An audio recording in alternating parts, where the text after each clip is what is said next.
Coming up next on The Voice of Alabama Politics, our special guest is Anthony Daniels, Minority Leader of the House. Also, the V Team takes a look at a comprehensive gaming bill. And State Rep Mike Holmes thinks there's some children that might not want to go to a Martin Luther King Jr. school. One day right there in Alabama, little black boys and black girls will be able to join hands with little white boys and white girls as sisters and brothers. I have a dream today. Might question your decency there, Mr. Holmes. All this and much, much more coming up next on The V.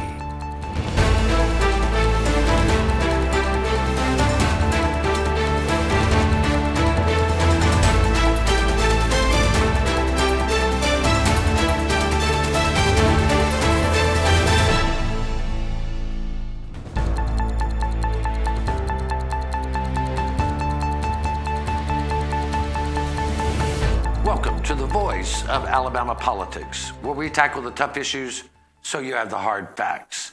I'm your host, Bill Britt, and today I'm joined by Josh Moon, investigative reporter and columnist at APR, and Rusty Glover, former state senator and a GOP stalwart. Welcome all. I can't speak this morning. Yeah, how you doing? Well, I'm obviously without Susan, so I don't know what I'm doing. I'm lost. No wonder you can't speak. You're not even sure if you should. But Susan's taking care of other business today, and she will be missed for sure. Want to jump right into this. The Senate has now approved a comprehensive gaming bill. It now goes to the House. And Josh, can you give our viewers just sort of an overview of what we believe is in that package? And it was a wild ride getting that thing through, that's for sure. Yeah, never easy getting the gambling bill through, I guess. And this one, I would say the way that it went through, though, should kind of indicate a little bit of strength in this thing. There's not many bills that die and then have the strength and the support to bring them back and kind of get them back to life, which is what this one happened. What happened with this one that I've called the zombie gaming bill. But it will have you'll have 9 casino locations. That includes the 3 current Porch Creek locations, the dog tracks around the state, and then an additional location up in around Fort Payne, the Fort Payne area, DeKalb or Jackson County. You'll have a statewide lottery. You've also legalized sports wagering, and we introduce for the first time something that we've needed for a long time, a gaming commission in this state, and some real teeth in the law that we can determine who's legal, who's not, and make sure that we have some control and some say so over all of these back of the gas station little outfits that keep popping up all over the state.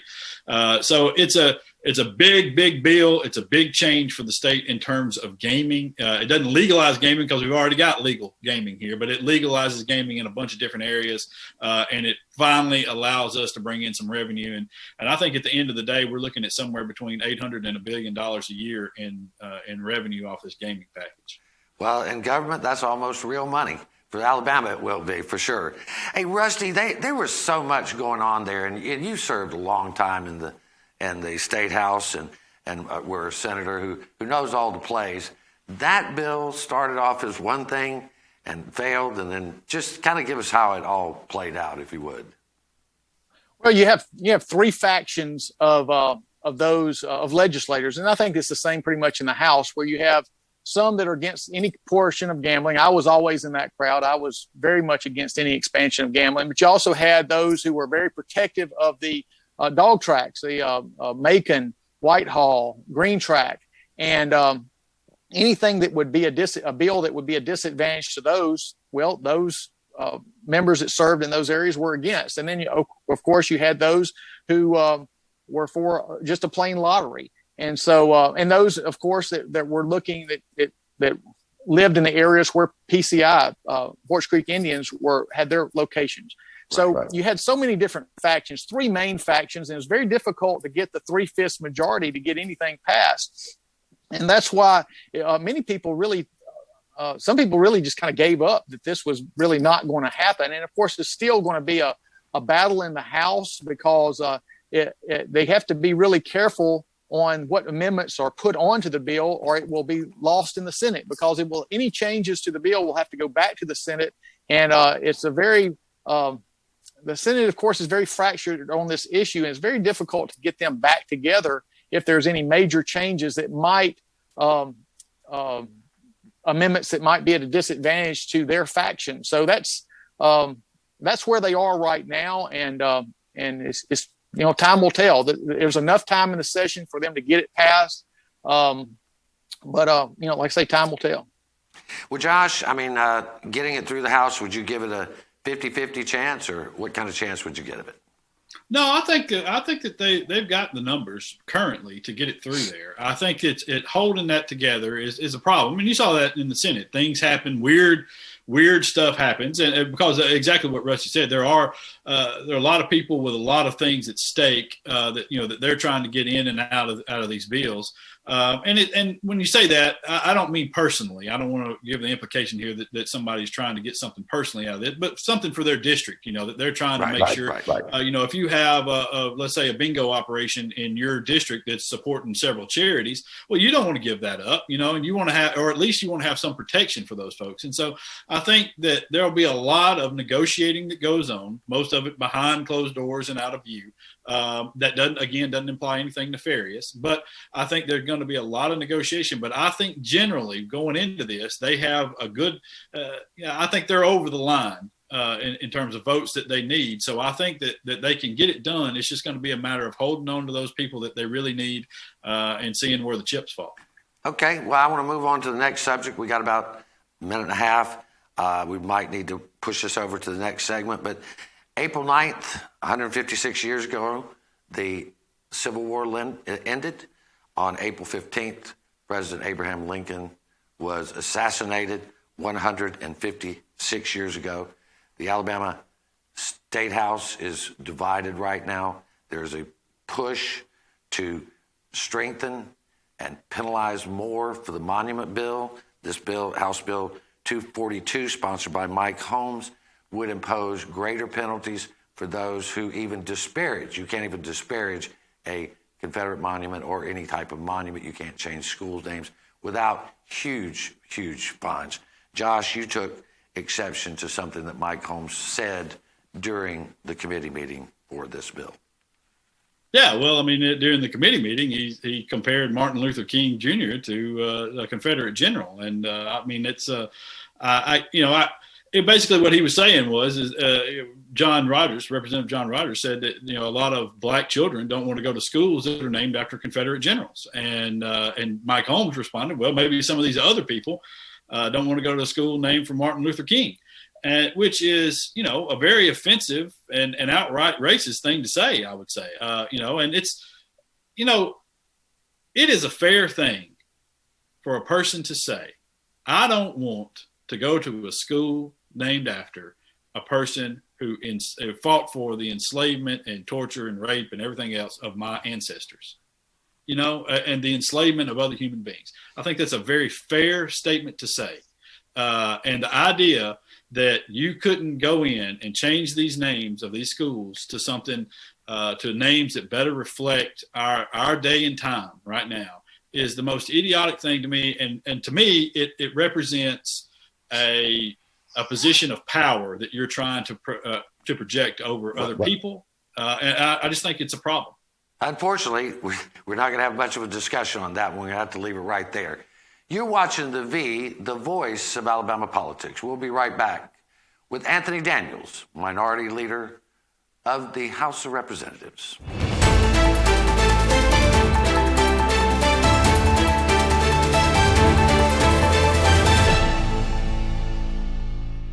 You'll never guess what 400,000 people in the U.S. were using when they crashed their cars last year. No, not this. This. Distracted driving will kill you. Drive safe, Alabama. A message from your Alabama Department of Transportation. If you've been working, you've already proven yourself in ways you may not even notice. Managing your time, communicating effectively, and working as part of a team are key skills that employers value. At alabamaworks.com, you can find out how to build on your experience to up your game and get the job you really want because it's out there. Start your new success story at alabamaworks.com. Sponsored by Alabama Works, the Alabama Broadcasters Association, and this station.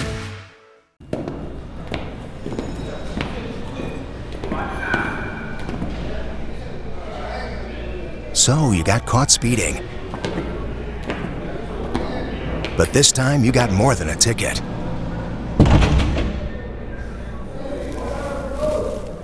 What are you in for? Vehicular homicide. Stop speeding before speeding stops you. Drive safe, Alabama. A message from your Alabama Department of Transportation.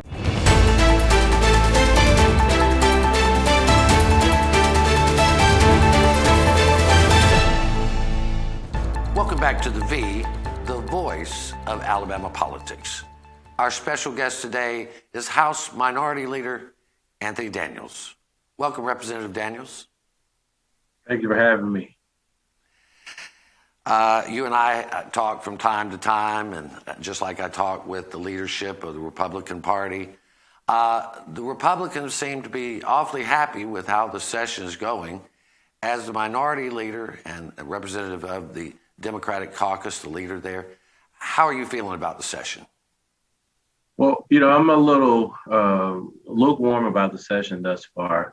I think that for me, seeing a lot of some of the voting bills that have been on the calendar in committee, the bills like the Confederate monuments, taxing municipalities and entities that decide to remove these Confederate monuments, bills that really doesn't provide any economic prosperity, but provide more divisiveness, or whether you're dealing with transgender issues where there's not necessarily a problem, but we're obviously trying to fix something that doesn't exist, a problem that doesn't exist. So I've been very disappointed there. I think that there have been some bright spots and some reform bills packages from the governor's commission, that task force, that I think are very good. And then there's some other things that we're still having some negotiations on and having discussions about, like medical marijuana and gaming. And that's a very interesting issue because, the Republican Party was not a party of wedge issues. That was part of the extreme. Big business has come out against these bills like limiting voting rights, limiting transgender rights, just these types of cultural issues that divide the nation. The companies have taken a very strong stand. Here in Alabama, we haven't heard so much. We've heard some from Regions Bank, but not a whole lot. Are you hearing anything behind the scenes? Well, I think that you're going to begin to hear more. I think that a lot of the news coverage have been paying a lot more attention to Georgia and other states that have had a number of measures that were as a result of an election that was done fairly, but some of those individuals feel that it wasn't done fairly and that somehow the former president didn't lose the election. But the results of that is that we have the most secure elections system that exists anywhere. And so where they're still living basically a lie and trying to be reactive to something that's just not true. Well, Alabama already has one of the most restrictive voting rights in the country. I mean, the way to get elected here, it seems like, is just be a member of the Republican Party, but getting any other voices is very difficult. And voting is very restrictive here. And so some of the measures in Georgia would actually be welcomed in Alabama, like early voting and all that. But you just can't get your colleagues in the House and Senate on the Republican side to agree to expand voting, can you? Well, Representative Thomas Jackson and others within the caucus have introduced early voting bills. Representative Adeline Clark as well have introduced early voting bills, but they've yet to receive a hearing. And so, we're hoping that those bills get their just due in the committee. If we're listening to or have individuals to introduce Confederate monuments and penalizing municipalities and finding them $10,000 a day, then why is it that we can't have those other voices heard? And so we are having conversations obviously about giving these individuals their day in committee. We're not asking you, asking individuals to vote these bills out. What we're asking is to give Representative Mary Moore an opportunity to have her day in committee for Medicaid on the Medicaid expansion bill. Give Representative Laura Hall her day in committee to on the bill that removes the Confederate flag from our the state seal, especially with our state troopers from the seal. And so, we just want an opportunity to have our voices heard. We represent 45,000 people, a little bit more, just like every other member in that chamber. And we just want to make certain that, our members get an opportunity to have their voices heard as well. Well, I mean, to me, I always think about the tyranny of the majority. If the majority won't let the minority speak or have a hearing, that's just as bad as that's tyrannous in my thinking, because everybody has a right, if they're elected, to represent their people. But if they want to let your people talk, that's just outrageous to me. I mean, I think so, but that's, look, I believe in fairness, and that's not being fair as far as I can tell. I know we've got about 2 minutes. I got to jump subjects here, because you're concerned about the building new prisons, but not just the prisons, but what comes next, or what should become before, I'd rather say. Absolutely. I've never seen anyone build something that they didn't want to be occupied. And for me, we talk about prison reform, but we've not necessarily passed the reform packages that have been recommended by the governor's task force, the commission that she put together. And so some of those bills have passed, but many of them have not.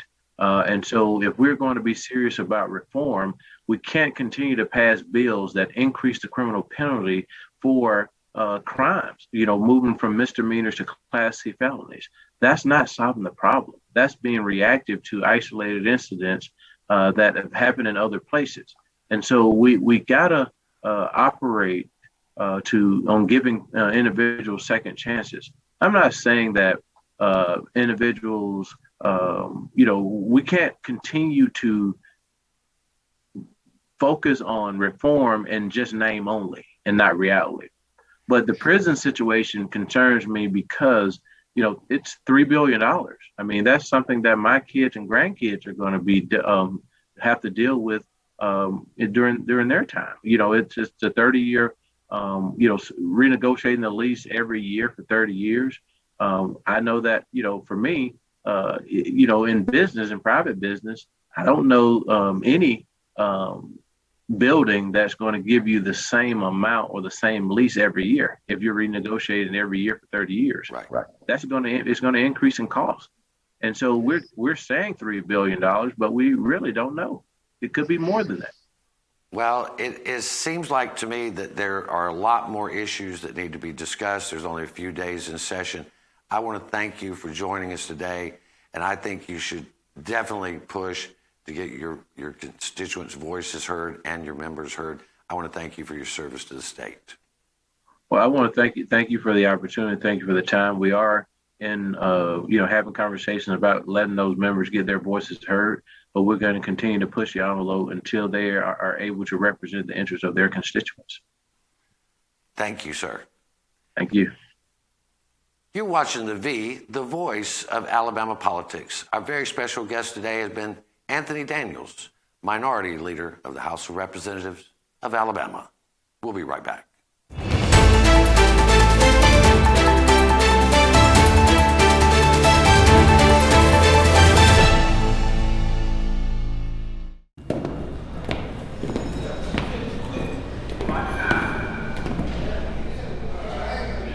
So you got caught speeding. But this time you got more than a ticket.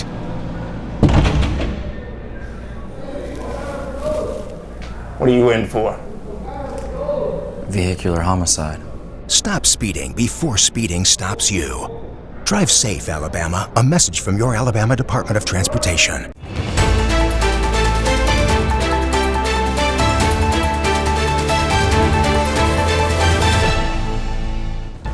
Welcome back to the voice of Alabama politics.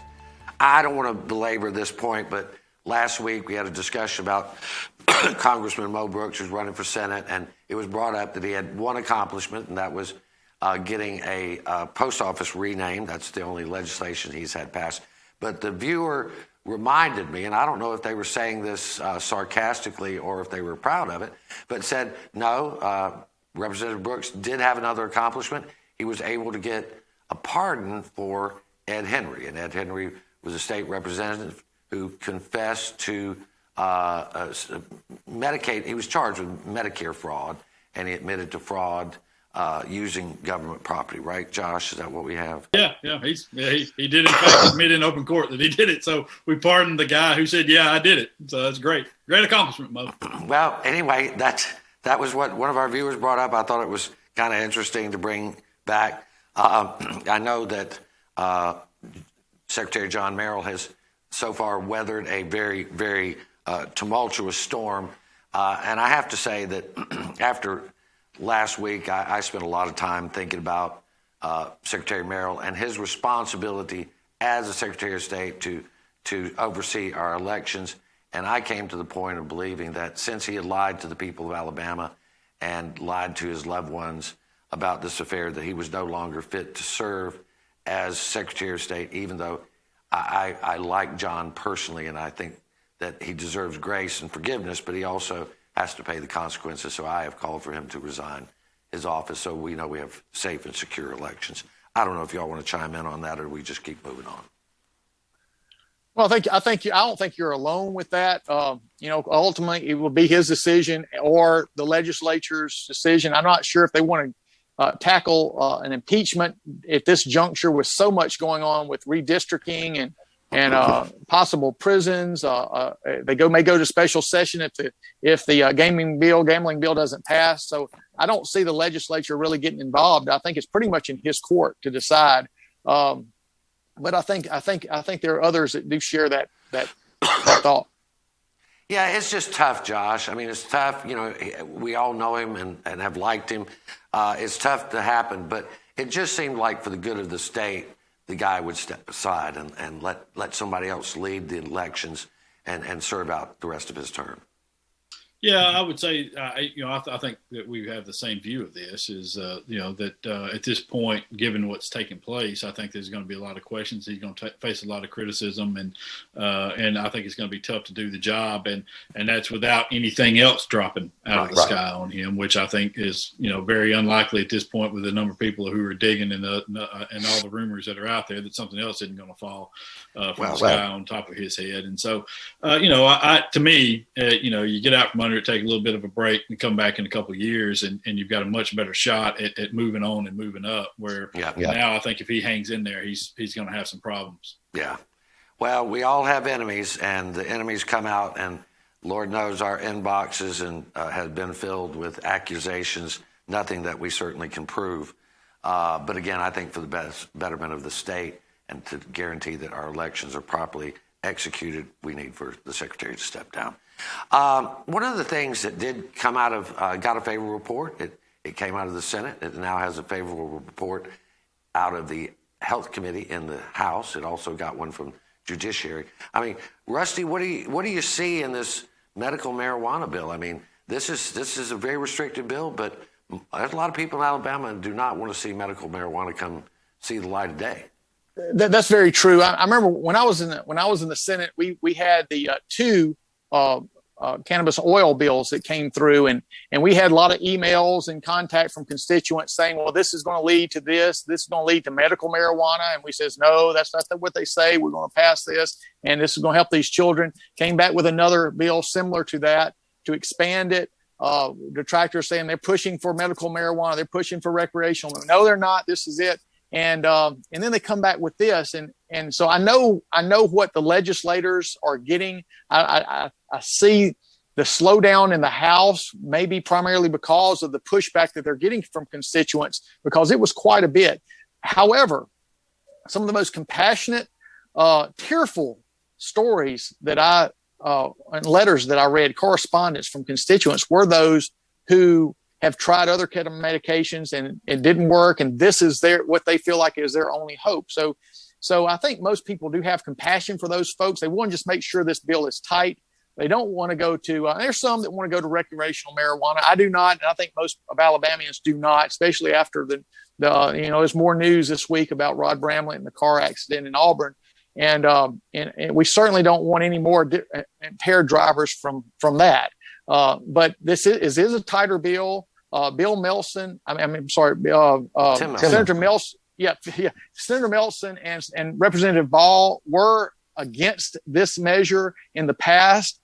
They have listened to people who were proponents. They have come over to this side. They have very compelling testimonies on why they feel like this is important. Bill, your former Senator Phil Williams has some compelling arguments against it, and I think a lot of legislators are listening to that. So I haven't studied the bill. I haven't studied all the testimonies. If I was in there, I wouldn't be prepared to make a vote. But it's a very tough vote for legislators on this bill because they're going to get whacked whatever way they go. And why do? Yes. Why do you want to hurt me and bring up the fact that Phil Williams used to be my state senator? I mean, he left. I want to know more about this compelling testimony from Phil Williams. It'd be the first time he said anything compelling.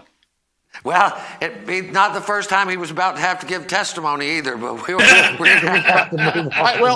he is with the Alabama Policy Institute. They've let their legislators, the legislators, know that they're against it, and they've given a lot of literature to him. And I think a lot of the legislators are listening to him. And I think that if they are listening, or this bill would have not gone to two committees, and it would have probably passed by now. But I just don't really know what to think about this. I do have sympathy for those who would benefit from this, who have not been able to benefit from it because it's not legal. But then again, there's many that believe that this could lead to recreational, and that's something that's is feared by many people in the state. Well, unfortunately, we are almost out of time. Some very sad news this week. Lamar Higgins, a prominent government affairs professional in Montgomery and also a Troy trustee at Troy University, passed away. He was a very good man. Rusty, I know you knew him well.